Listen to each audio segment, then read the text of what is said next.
as well get into it. So again, I'm David Dodge, Executive Editor of Gays with Kids. I'm very excited that we're going to be hosting the first of several webinars we're doing this month in honor of National Foster Care Awareness Month for queer men who are interested in becoming foster dads.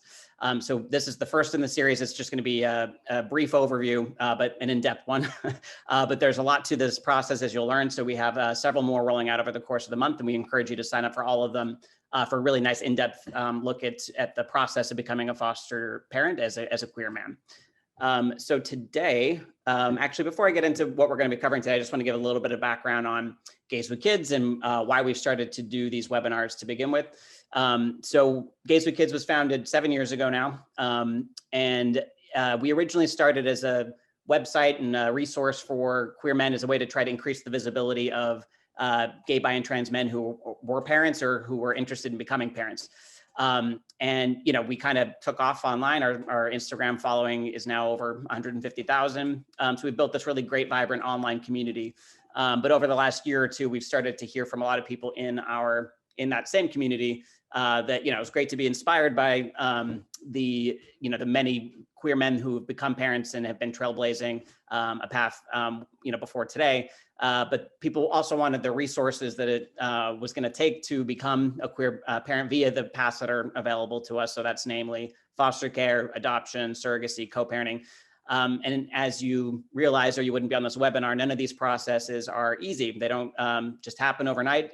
Queer men have to often save a lot of money for some of these processes. They have to dedicate a lot of time, training, resources, and it can be overwhelming to know where to start. So the team at Gays with Kids has spent the last year and a half combing through the country, trying to find the best experts possible that not only have a commitment to helping build families through these different means, but also a long track record of success working with LGBTQ people. Because as you'll know, and this is especially relevant within the paths to parenthood that we'll discuss today around foster care, it matters who you work with, and it matters their commitment to equality, and it matters their commitment to our community. So we're very excited. We're now about 9 months into our webinars that we've been doing, and this is our first series that we're doing on foster care. So I'm very excited that we have it rolling out, especially in time for National Foster Care Awareness Month. We're going to be rolling out resources all month long. If you're not subscribed to our newsletter, we just sent one out today with a lot of really great resources and stories around the foster care system and what it's like for queer men who are interested in it. So definitely sign up for that. I'll make sure to put a little subscribe link in the chat function later. So today we're going to kick it off just with a nice, clear overview of start to finish what it takes to become a foster dad, what queer men need to be thinking about when they embark on this process, what are some main considerations, what are some of the benefits of being a foster parent, what are some challenges. This is a very unique path to parenthood. It's a beautiful one. But it's not without its challenges. And like I said, it has its particular challenges for the LGBTQ community at times. So we are going to be hearing from our distinguished panel here. So we are joined by Trey Rabun, who's the Associate Director of Kinship and Community Services at Amara, which is a foster care agency based in Seattle. And we are also very lucky to be joined by Fred Swanson, who's the Executive Director of Gay City, Seattle's LGBTQ center, who is himself a foster dad and became one with the help of Amara. So Trey's going to give us a nice overview of the process of becoming a foster parent, and then Fred can kind of contextualize that with his own personal experience. And we're actually lucky to have Trey on for this as well, because he is also a gay foster parent. So we have two great experts in this area who are going to be eager to answer your questions. So we'll spend about 30 minutes blabbing at you, giving you as much information as we can about the foster care system without fully overwhelming you. But we really do, the benefit of these webinars we found is the opportunity for you to interact directly with experts and dads and people who have been through this process. So we're going to save a good 30 minutes at the end of this for Q&A, for you to ask whatever questions you have, no matter how big or small. So you'll find that sometimes, especially within foster care, because this among the paths is the most localized process. So it really does matter where in the country you are, the experts that you're going to be working with.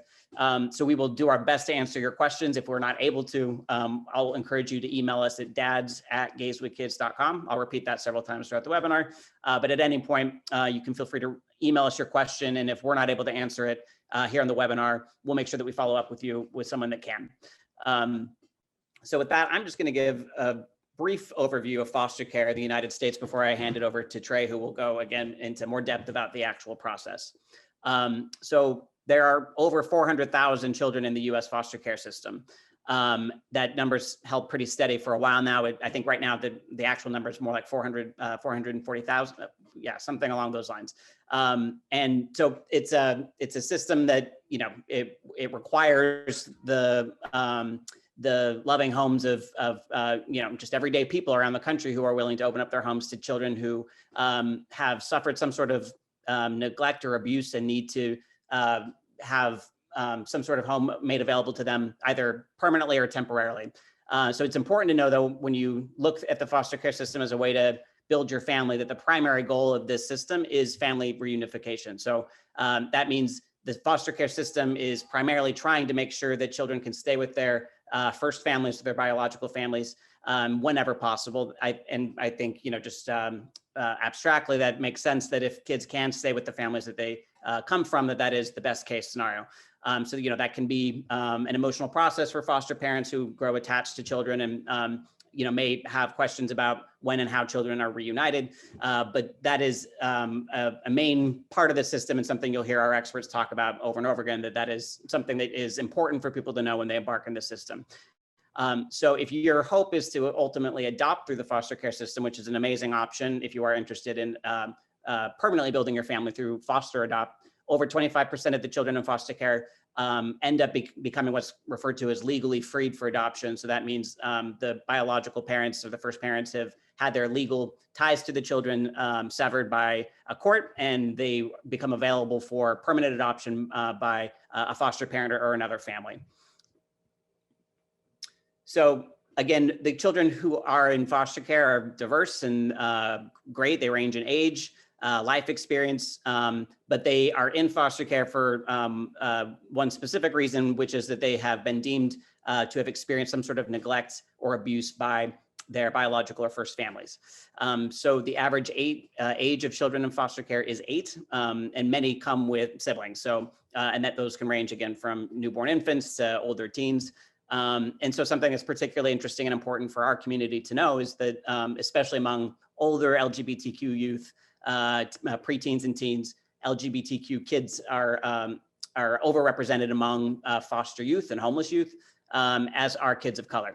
So these are, you know, kids that often could benefit from having LGBTQ foster parents get certified through the system and have that shared experience in their home, which is, you know, a great reason to be open to and willing to foster youth that are slightly older in the system. And we actually have our next webinar next week is going to be dedicated specifically to providing homes to older foster youth, many of whom I identify as LGBTQ, and we'll walk you through all the different considerations and benefits and drawbacks that come along with hosting older youth in your home. So with that, I'm going to hand it over to Trey, who's going to walk us through the actual process of becoming a foster dad and what it takes. And then we'll get to Fred's story in just a minute, and then we'll take your questions. But take it away, Trey. Cool. Good afternoon, everyone. Like David said, I'm Trey Rabun. I work at Amara, located in Seattle, as our Associate Director of Kinship and Community Services.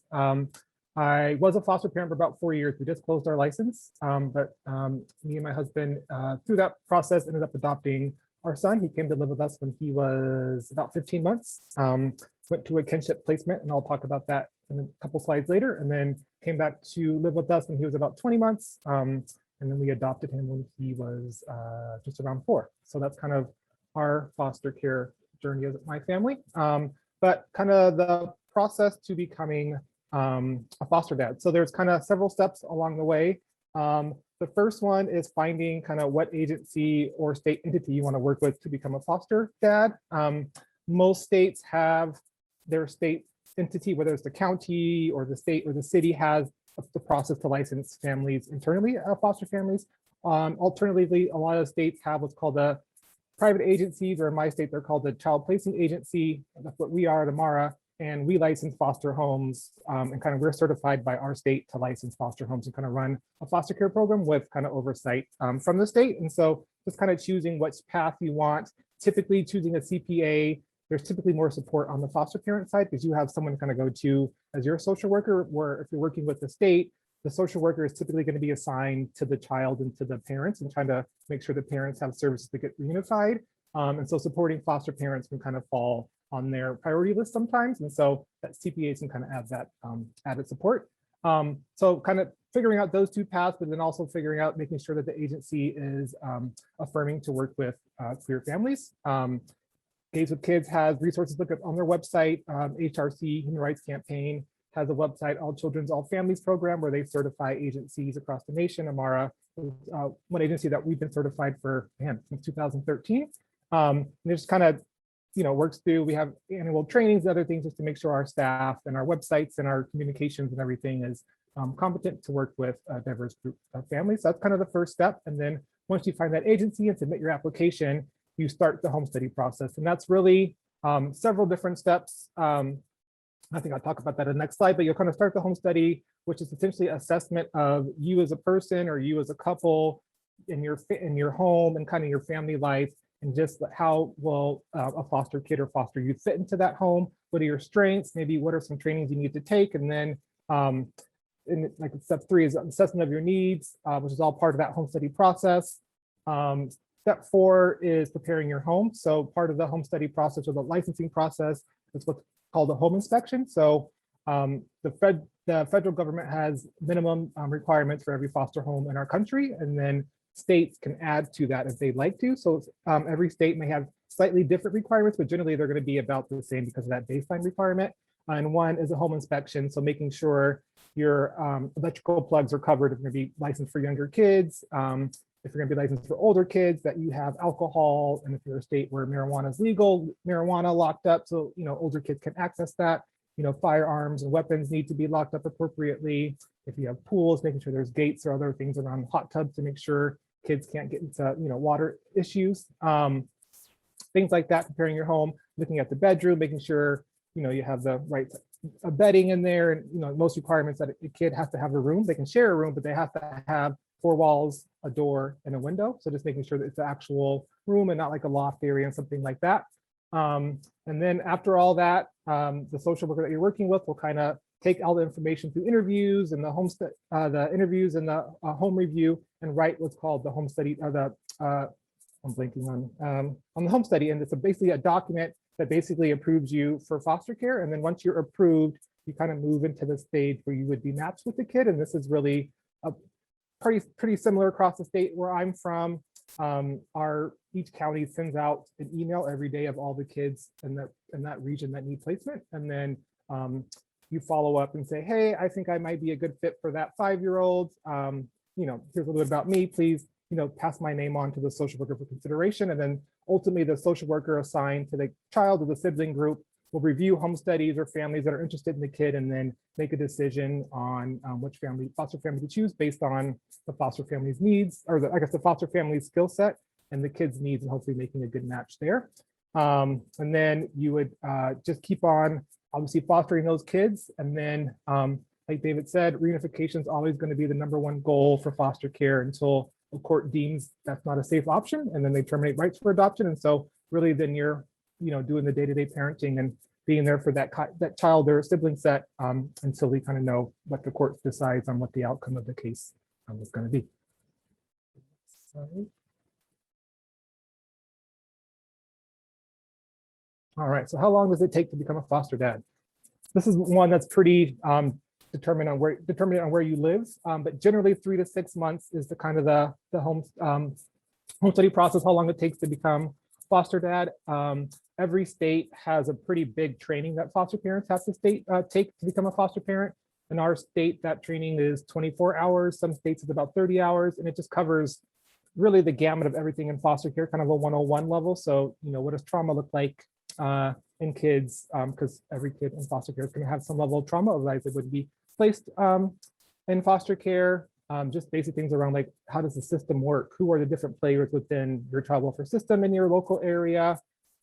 Discipline techniques that tend to work better with kids with a trauma background, stuff around cultural stuff. So the kids' racial identity, and then also we talked about LGBTQ kids are also overrepresented. So we talk a lot about that in our local training in Washington State around supporting queer youth in foster care and kind of what that looks like.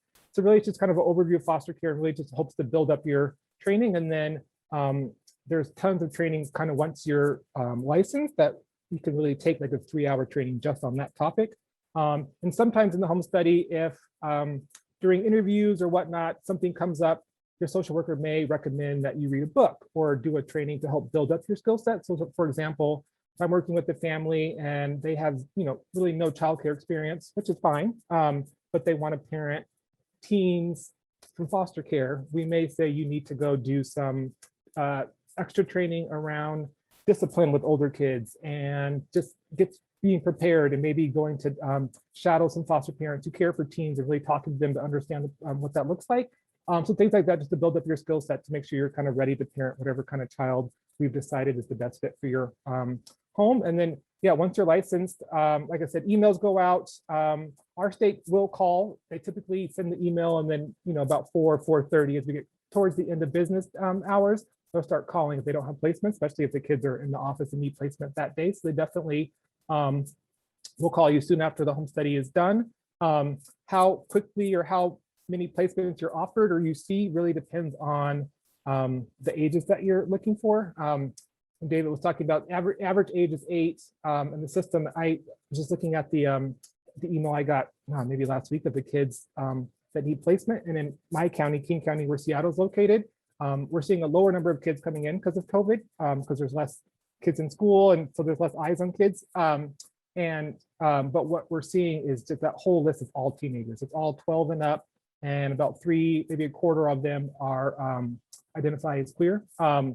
So if you're open to older kids, you're going to get a lot of calls. Younger kids, you'll still get calls, but there's a lot more foster parents who want to parent, say, kids under 8. And so there'll just be a lot more families vying for those kids. So it may take a while to get placed with a younger kid just because there's multiple foster families that may be interested in those placements. And like I said, if you hope to adopt through foster care, you may have several placements before that's a possibility. So just quickly, adopting through foster care, like we said, there are definitely kids who are legally freed who need to be adopted. And really just some of that depends on the age as well. If you really want to adopt a teen, you can enter foster care and say, hey, I want to adopt a teen, and that's kind of only thing I want to do because there are legally free teens already in the system. But if you want to adopt a 2-year-old, that's going to be really difficult from the beginning because typically it's going to be that 2-year-old's first time in the foster care. So you really are going to be that kid's foster parent, see where the case goes and see where the courts and the judge determine if it's reunification or adoption. So that's why if you're wanting to parent younger kids, you may have several placements because you have younger kids that are going to go back to their parents or to a relative before there's a younger kid in your home whose parents' rights are terminated and then they would need an adoptive home. So opportunities to support foster care. I think compared to the other paths kind of available to queer men who want to parent, I think the one thing about foster care is there's really a lot of ways to get involved. It's not just full-time parenting. So there's like temporary placements. We get calls. For example, I was talking about the son I adopted, but we also had another foster son, a little baby boy who was about 4 months when he came to us, and he was in the state office. I was driving home one day about 5:30, and they said, "Hey, I have a little boy in the office. Do your husband want to take placement?" And I said, "Can I have 30 minutes to get home and talk to my husband?" And they called back in 10 and said, "We need an answer." And so we said yes. With really no known about his case beyond he was a pretty typical 4-month-old little boy. And then we quickly found out that he was actually on a path to reunification, and there was a few little hiccups with the parent services. And so we were his placement for about 3 months, and we knew from that second day he was going to be reunified. So that's kind of what a temporary placement are. There's some of those where maybe they're just between maybe that old foster home, they just need a kind of a stopgap between getting the kid back home. Respite care. So this is where you get licensed as a foster parent. You go through all the same requirements and trainings, and your home gets screened. But instead of taking in your own foster youth, you provide respite care, which is essentially you take in other folks' foster youth. So in our state, every foster parent kind of builds up 2 days of respite every month.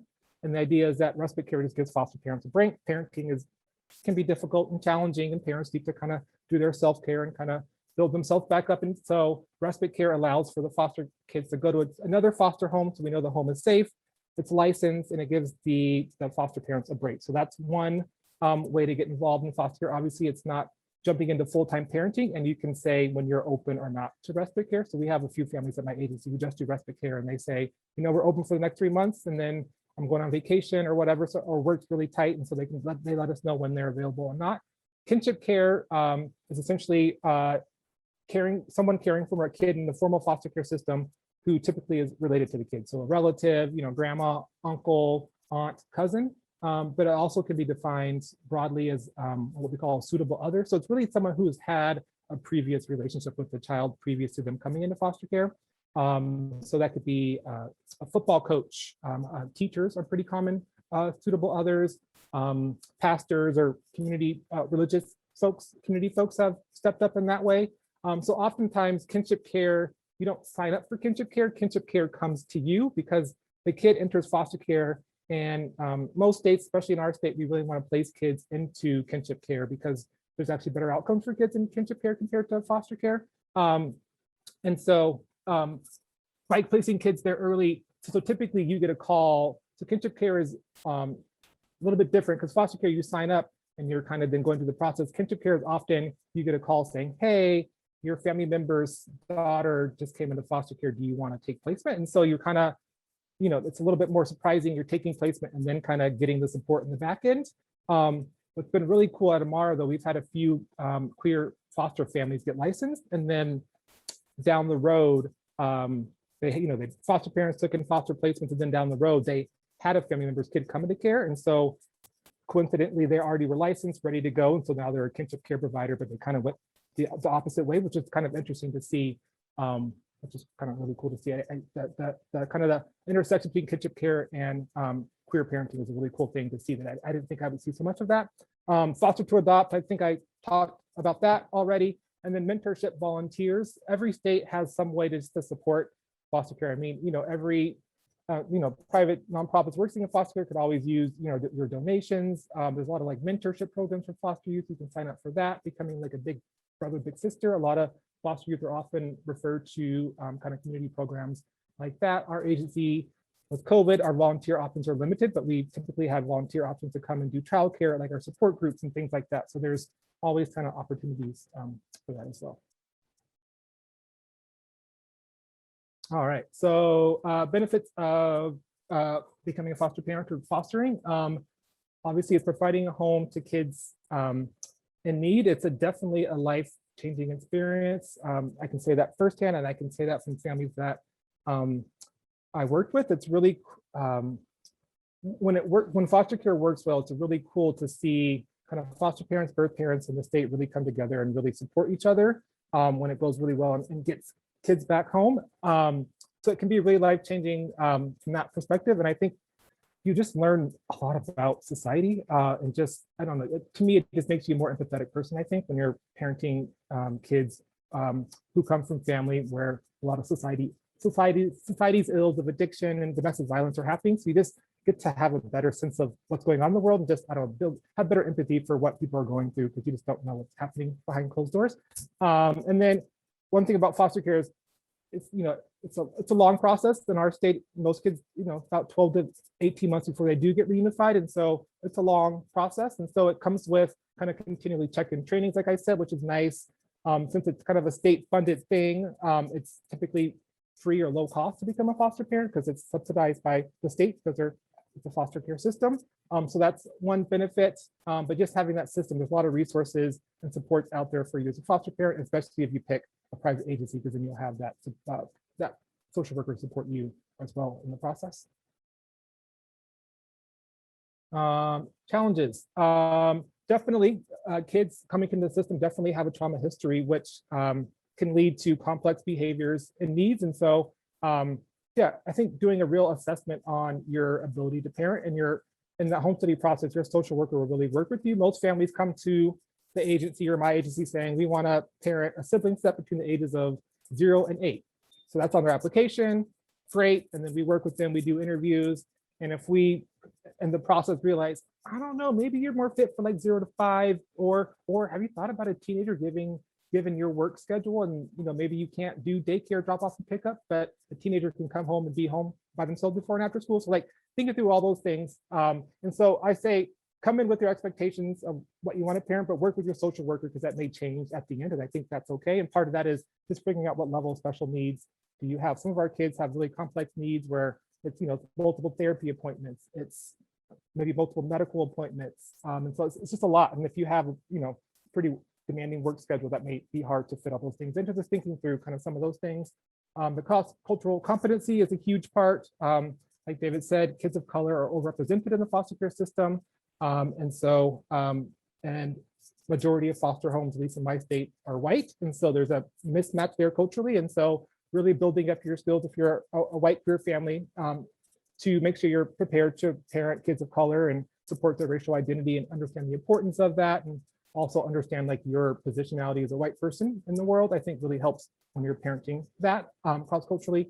And then like David said, there's a lot of queer youth in foster care who really want queer foster parents because they don't want to explain themselves again and again and again. And so they just want someone who gets them. And so queer families are kind of coming in with some of that cultural competency when it comes to that aspect. And then family reunification. I always struggle with whether this is a challenge because from the family's viewpoint, family reunification is like the best thing of foster care. So like the challenge of it is you as a foster parent and your emotions. Going through a family reunification is by far, having a kid reunify is a challenging thing. I'm not gonna lie, I've had it happen because you're breaking a bond. And we ask foster parents to love on these kids and attack them from day one, knowing they could move out at any point, which is kind of, it's a kind of oxymoron, I guess, whatever the saying is. It's kind of a hard thing to kind of wrap your head around. And so I always tell people reunifications are challenging. And if you're not emotionally kind of drained and saddened by the end, you probably weren't doing it right because you weren't giving that kid your all. You should be sad that a kid's leaving your home because you loved them and gave them your all. But I think part of reunification, it's like grief and loss, right? If you lose a pet, if you lose a family member, it's sad and in the first months or weeks, but 5 months down the road, 2 years down the road, yes, you missed your pet, yes, you missed your grandma, but it's a memory. It's not a, doesn't bring you to the point of crying and emotions every time. And I think reunifications are the same way. It's challenging in the moment. We tell families take a pause. Is that 2 weeks, 6 months, whatever you need, clear your heads. And I say kind of get your love tank filled again for those next kids who are going to need you. And it also goes back, if you can get past the challenge in the moment, when you step back and see it like 6 months later and be like, wow, I played a part in helping put a family back together. To me, that's a really just powerful thing for me to feel when we help the kid reunify. And I know other foster parents feel that same way. And so hopefully that initial challenge of the reunification emotionally turns into a positive feeling down the road. And I think it does for most foster parents. Amazing. Thank you, Trey. So now I'm going to ask Fred to come back on. We're going to jump into, so if your head's reeling from all of that information, I don't blame you. It is a lot and it's a complicated system with a lot to think about. But like Trey has been spelling out for us, it can be a really inspiring and magical experience as well. And so I'm really happy that we have Fred here to contextualize what you just heard about the process. So as we're doing this, I'm going to ask everyone to submit your own questions for both Trey and Fred as foster dads, but also just anything about the process, anything about your unique experience, and we'll integrate those into this question session as well. So I'm just going to ask Fred to start by just explaining a little bit about why foster care for you. Why was that the correct path forward for you? Yeah, I think for us, both Adam and I knew from the very first time that we met that we both wanted to be parents. And my family's from Virginia and Eastern Kentucky, and the kinship care that Trey was talking about was really part of my upbringing. My grandmother took care of cousins. We had a lot of family caring for family, and it was just normal. It was just a normal part of upbringing. So that seemed really normal to me, that I had relatives that were raised not necessarily by their parents, but by other relatives, and a lot of them by my grandmother. And then my uncles, when they became adults and had kids, they had some struggles, and their kids ended up going into the foster care system. So we had a lot of experience with that. And then I also had friends that were foster parents, and so I was able to talk to them some about, what agency did they work with? Did they work directly with the state? And for us, it was really just about, how do we create a home for kids that need it? And we really thought a lot about, kids that exist already, and that was a kind of a priority for us. Great, thank you. So this next question, so I'll just to give it some context. So something that we didn't cover in our initial outline is the state of these religious freedom bills that are popping up all over the country. So 11 states around the country have passed legislation that make it legal for state-funded welfare agencies to discriminate legally against LGBTQ prospective foster and adoptive individuals and parents. And there's a case pending at the Supreme Court that could allow other states to follow suit. So so it's still legal in every state in the country to adopt as a LGBTQ person. So this won't impact that in the least, but it does raise some questions around, how you're treated during this process. And, and again, it matters the agency that you work with. Amara is obviously incredibly LGBTQ competent, so that wasn't an issue there. But could you just talk a little bit about your experience as a gay person and couple going through this process, and if you felt any differently or any thoughts or considerations that came to your mind as you were doing it? Yeah, I think it was really important for us to work with an agency to begin with. We had some concerns about working directly with the state and whether or not, Washington is a fairly progressive state and we have good anti-discrimination laws, but we just weren't sure if the state was prepared to handle a gay couple appropriately. And then when we looked at agencies, some of them are religious agencies.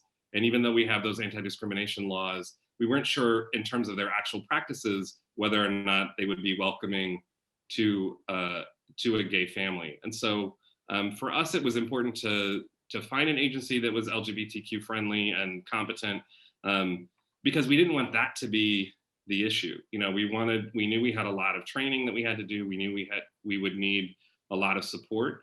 And we didn't want to have to navigate our identities as a part of that process. We wanted to just be seen as, foster parents that needed support and not have to explain ourselves or over and over. Absolutely. So I'm actually I was leaving these the screen up so we could see your beautiful family, but I'm gonna take the screen share down so we can actually see everyone and have a group chat here. So yeah, I'm actually wondering, Trey, if you can talk a little bit about, I put the link to the HRC All Children's, All Families project in the chat. If you didn't see that, go check it out. So Trey mentioned this, and this really it's the place to go if you're looking for a good agency that's been thoroughly vetted to make sure that they're competent on LGBTQ issues. I personally would choose from that list. It makes it very easy to know that these are agencies that have gone through rigorous training. So Trey, could you talk just a little bit about what that process is like to work with HRC on making sure that you're vetted in this way that's LGBTQ, not just friendly, but competent? Yeah, so there is training requirements. So every new staff has to take there's training requirements for new staff, and it's broken up between like program staff and admin staff who aren't going to have direct service with families. But yeah, there's an intro to LGBTQ competency for all staff, and then there's a intro to serving queer youth, intro to serving queer families that every direct service staff member has to take. And then we have ongoing training on top of that. So we have to so HRC has tons of webinars that anyone can take for free. And so we have to take one of those a year per staff on a new topic that we haven't taken if we've already taken the baseline ones. So that's part of it. There's training requirements. And one that I think are really cool now is they're allowing kind of broader DEI trainings to now count, because we're realizing queer issues are within a larger context, right? And so if you're going to talk about queerness, you need to talk about race too. And so they're allowing some of that intersectionality, which is really cool. In some of the trainings, they review paperwork. They review even our contract. So if we subcontract with someone else, our contract language has to have non-discrimination language around SOGI, sexual orientation, gender identity expression. They look at our website. They ideally want your website to have a separate LGBTQ parenting or some type of resource page. Yeah, there's someone from your agency's leadership has to take a leadership training to show that you have agency buy-in from the top. I'm trying to think what else. I'm sure I'm missing stuff, but it's pretty. Oh, right. Yeah. The point being, it's pretty thorough. Exactly. It's not just slapping a pride flag on your website. They go through rigorous training. There's different tiers of compliance, of which Amara is at the top tier. So it really is, it's worthwhile checking out that project. And again, to talk to several agencies. It's not about just going with the first one you speak to figure out one that works with you and that, is obviously working in your local area. All right, so I'm going to fuse this into the Q&A for both of you since we have just over 20 minutes left. But so someone wants to know if the process is different for single people versus a couple, and how so, and I guess if there's anything to think about for single queer men that are interested in doing this, and if they have any extra considerations, if you want to answer that, Trey. Yeah, no issue in my state. Yeah, marital status is not a requirement or even thing we check for. Well, we check it, but it's not a requirement for the single parent. I think the biggest extra thing we ask for single parents is support, right? Because you can't tap out and let the other parent take over when things get crazy. Or, I was sick for like 4 days, so my husband's been the main parent, and so like we ask, if you're going to get sick for 4 days, who's going to care for the kid as a single parent? So we just ask more questions around who your support network is. Do you have family local who can kind of step in, and if not, who else can do that? Friends. So we just really talk about support. I think that's the biggest thing, is just making sure you have support networks since you're doing it by yourself. That's really the main difference with single families versus a couple family. Great, makes sense. So whoever asked that question, hopefully that answered it. If not, feel free to follow up. So someone else is asking about the training that goes into this, how intensive it is. And so this is, again, something that will vary state to state and sometimes even county to county, depending on the state you're in. But so Fred, I'm wondering if you could talk a little bit about the training process for you, the home study, what that was like. Is it as terrifying as it seems? And, if it was actually useful, if you could talk a little bit about that. Yeah, I think it was actually, well, so the home study really takes as long as you need it to take. I think Trey had said, 3 to 6 months. And I think for some people, it goes quickly because they're ready to like start writing their story and answering the questions and getting it in. And for other people, it just takes a while to get all of that stuff together. So the home study really is dependent on you and your ability to kind of make the time to make it happen. The trainings I thought were really useful. For me, probably the most useful part of it was meeting other foster parents or prospective foster parents, and a lot of those trainings happened where it wasn't like all Amara parents. It was people from other agencies, people that were working directly with the state. And so you really got a sense of who's out there and who's interested in fostering and what are their motivations. And so for me, it was really interesting. There were a lot of queer women that were wanting to do foster care, met a lot of queer women, a lot of religious folks. And so that I think is, just part of really feeling like this is a religious calling. And that then raises some questions also around, when you have so many LGBTQ kids in the system, how well equipped are those families to provide a home for those young people? And I would say the same thing with agencies oftentimes, how well equipped are they to support LGBTQ young people and the challenges that they may face in foster care. And so, but I thought it was a really good thing. And then you have to, when you renew your license, you have to do these trainings again. And so a lot of them are online, and you can kind of stay up to date. But yeah, I actually really enjoyed the training process because I feel like both in terms of getting information, but also really meeting other people that were in this process. That makes a lot of sense. I'm almost across the board from foster parents here that if anything, they would like more training. And, it can be an ongoing process, especially if you're trying to educate yourself on some of the cross-cultural competencies that Trey was mentioning. So Trey, could you actually just talk a little bit about from the agency's perspective, like how you kind of assess you touched on this in the presentation, but how do you assess what someone's needs are and what does the training look like from your end? Yeah, so it's going to be, for us, it's the required state training, which is the 24-hour training that covers the foster care 101. And then we have an internal training, it's an 8-hour training called Partners for Permanency. And it goes more in depth around the transracial parenting, cross-cultural parenting, more about trauma in kids. And then we focus a lot on relationships with birth parents. the trend route in foster care really is moving to our partnership model between foster parent and birth parents. Historically, it's been kind of you're in this corner, you're in this corner, and yeah, you can kind of talk at court or talk at visits really quick, but like stay in your corners. And we're realizing when there's a relationship there, the kids do better. The case just seems to move along quicker and resolve itself quicker. And so that's really where we're kind of moving. So we're really training our foster parents on like the importance of that and why openness is important. Because we know open adoption is important for kids, but we're realizing that openness in foster care is just as important, especially if that kid moves to adoption. We want to have that openness already there for that kid to kind of seamlessly move into open adoption. So we talk a lot about that. And then it's just individual training. It's the idea of like, what kid do you want to parent and kind of what skills are you bringing? And then how can we bump you up to get there? So like if you're a special education teacher in a, isolated classroom in a high school and you say you want to parent teens, we're like, you got it. Like you have the training, you have the education.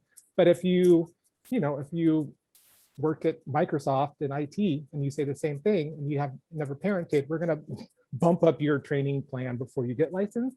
So it's just kind of that assessment. Some folks, they want to do babies and they realize they've never changed a diaper before. So we'll send them to an infant care class. Like, that's just sure. Just kind of filling in gaps where we think, or like sometimes I think we have this question a lot, like, a lot of people have anxiety and depression diagnosis. That does not rule you out from foster care, but we may have you, have your therapist write a letter saying, they're doing well in treatment and there's no concerns with, bringing in this extra stress into their life. There's also really good books out there around like, when you're parenting, when you start to parent, your triggers and traumas from your parents come full circle. And so if you had a pretty traumatic childhood, we may have people explore like, it's a book called Parenting from the Inside Out. And it's like basically exploring like you're going to be triggered by your experiences from your parents. So be prepared now before it happens when the kid comes. So it's just looking at your history and how can we get you best prepared.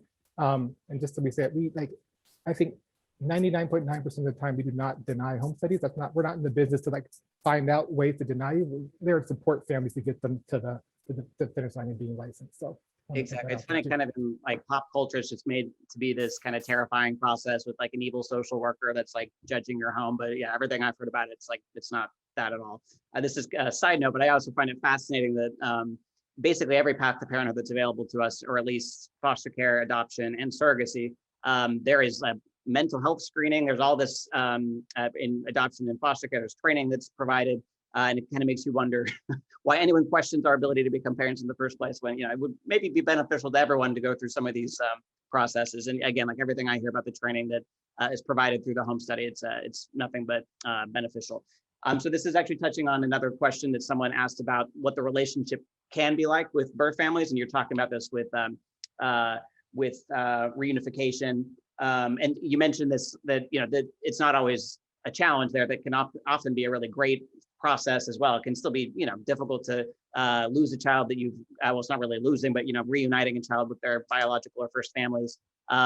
But often those relationships can be sustained. Not always, but sometimes that there's still relationship there. So I guess if you can talk about it, both from the experience that you've had there, Trey, with families staying in touch with birth families after they've been reunified, and then also the process of facilitating that relationship when you are still the foster parent. And then Fred, if you have anything to add here, I'd love to hear it. Yeah, I mean, I know Fred personally, so I think Fred did a great job. So I think he should talk too. But sorry, yeah. So I mean, I think for my personal experience, for that little kid that we had reunified, the baby that reunified, because we knew he was going home, we got parents' numbers, and the case was like out of North Seattle, but parents lived in South Seattle where I live. So like the parents literally lived like 3 minutes from my house.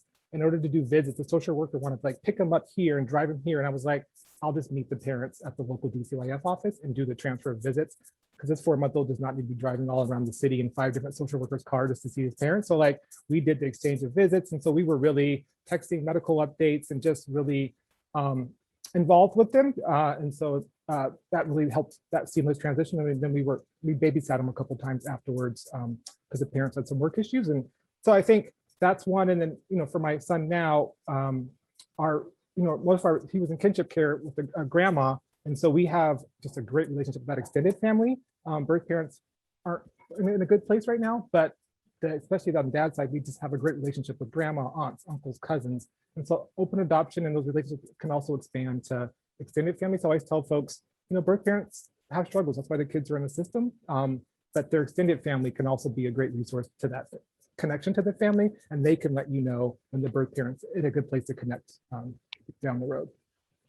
So yeah, so Fred, anything you're willing to share about your own experience here would be great.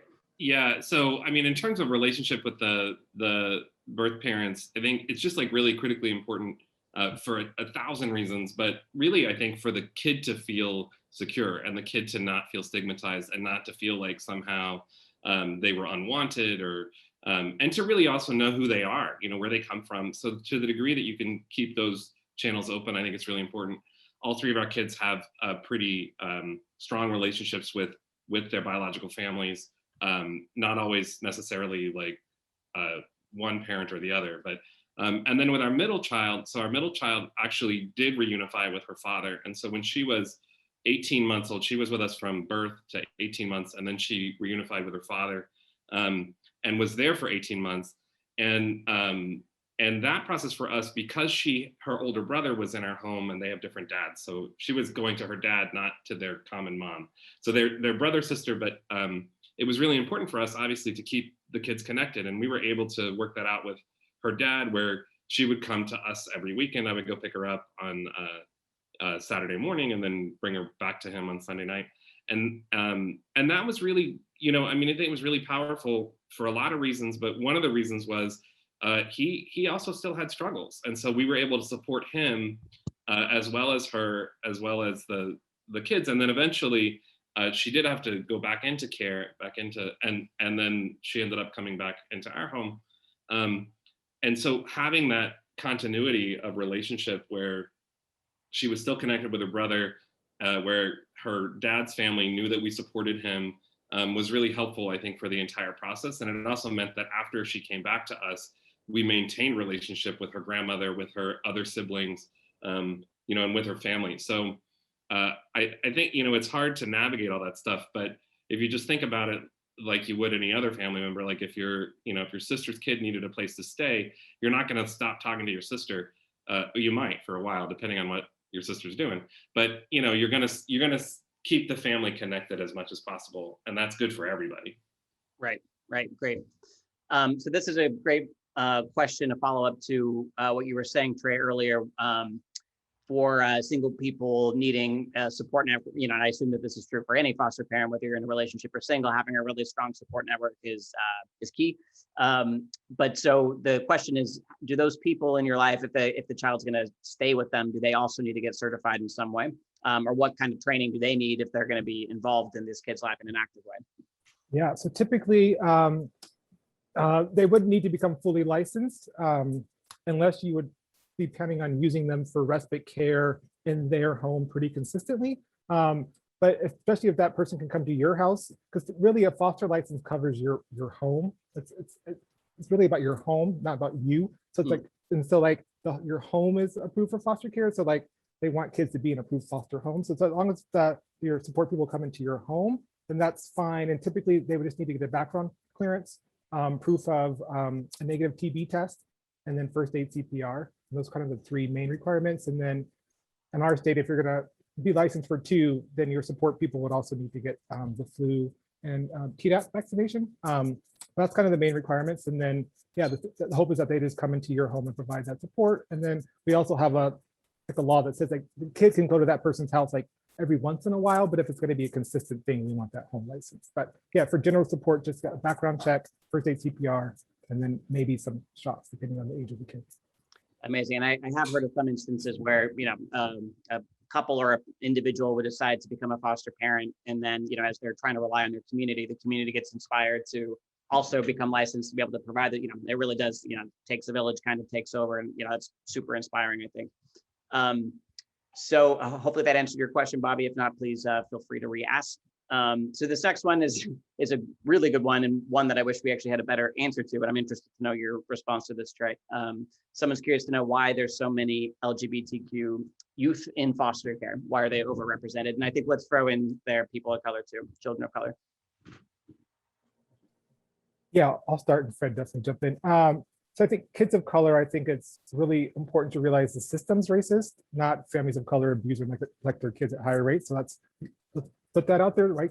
Families of color get CPS called them at higher rates. And so higher rates of CPS calling, they're going to find higher rates of maltreatment and abuse because they're, I think that's a solid study. It's like 75% of Black families in one city have had some CPS interactions, just like crazy.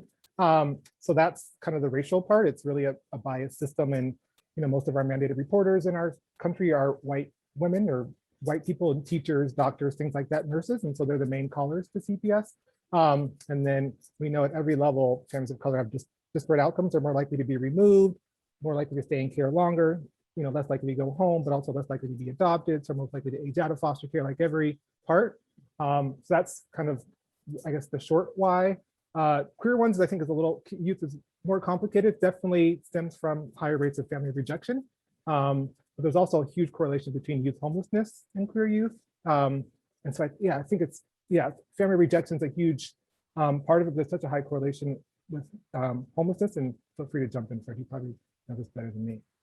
Yeah, no, I mean, I would agree with that. And I think there's also a thing systemic around systems don't know what to do with LGBTQ young people. And so it's the same kind of things where if you have a nurse or a teacher or a school counselor that doesn't know what to do with a young person who's struggling with their identity or, is trying to figure out who they are, and their parents are ill-equipped to kind of deal with that issue, I think oftentimes it's this weird combination of like families don't have the resources they need to support that child.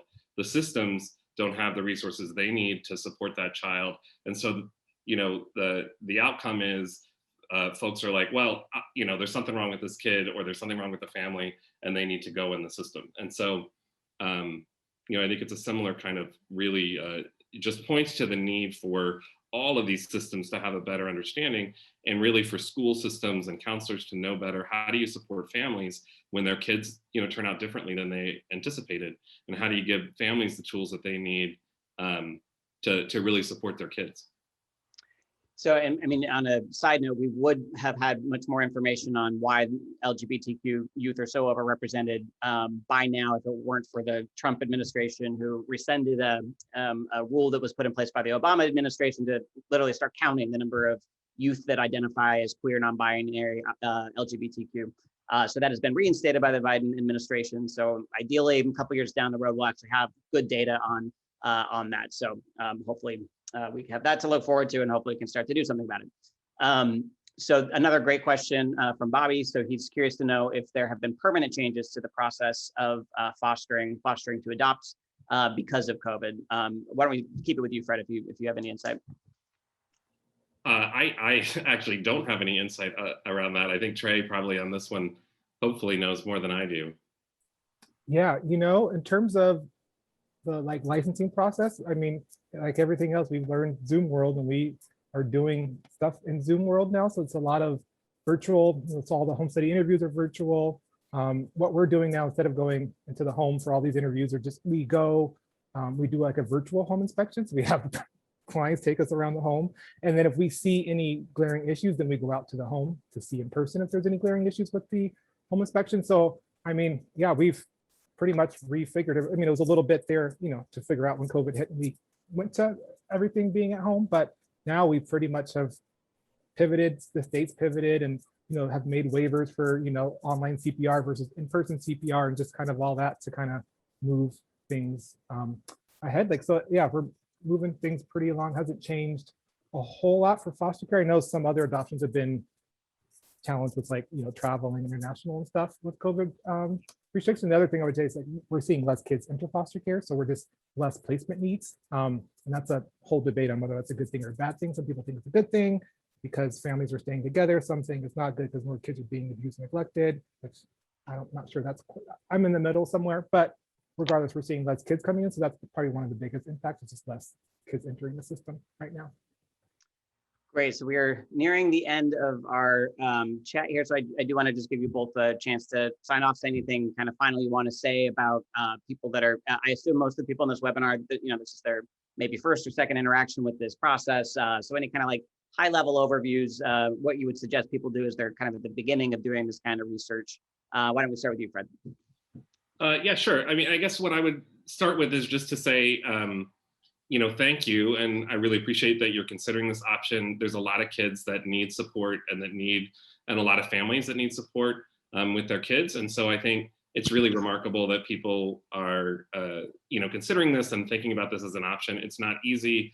And on that note, the other thing I would just say is, regardless of kind of where you end up, putting the supports in place is really important. Parenting is hard, and parenting kids in foster care is also really hard. And so just making sure that you have the supports that you need so that you can show up for the kids and the kids' family, and that you can show up for yourself and one another if you're in a relationship as well, is just like critically important. Absolutely. And Trey? Yeah, I always tell prospective foster parents, yeah, like Fred said, parenting is not always easy. Foster parenting is definitely not always easy. And a lot of it's because you're working in a really broken system. It's not even the kids, it's the system that's broken.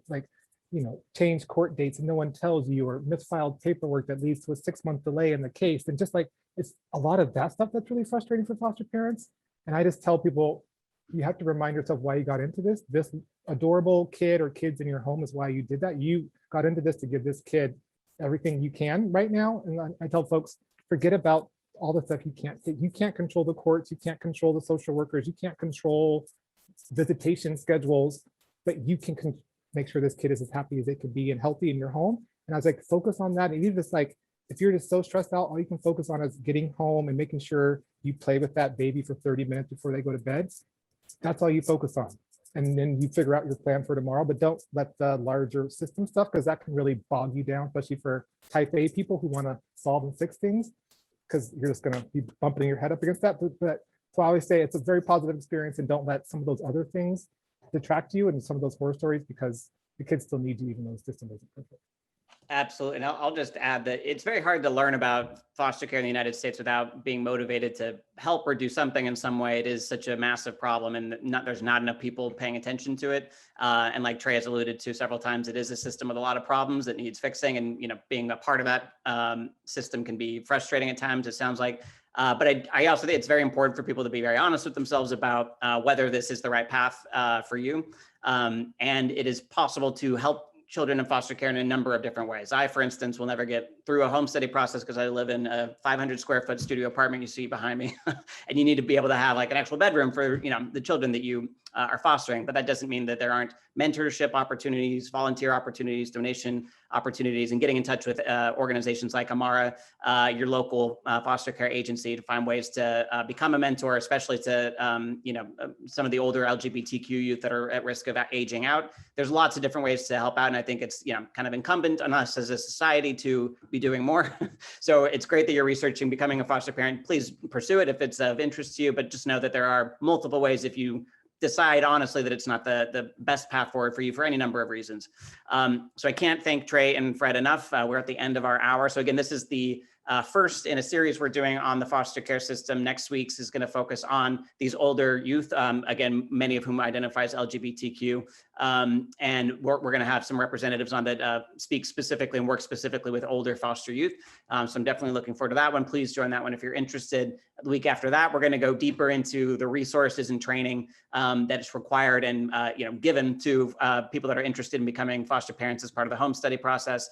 Trey's going to be rejoining us for that, so we have that to look forward to. And then we're going to end with just an exploration of one foster dad's journey, start to finish. So thank you again. If you haven't yet, go to our website, gazewithkids.com. You will find places to sign up for these webinars on the site probably in the next day or two. So, and we will be heavily promoting them on our social media. So if you're not following us there, please do that. Sign up for our newsletter. And happy National Foster Care Awareness Month, everyone. Thank you both, Trey and Fred. And thank you everyone that's on for joining us. And hopefully we'll see you next week. Thanks. Thank you. Bye, everyone.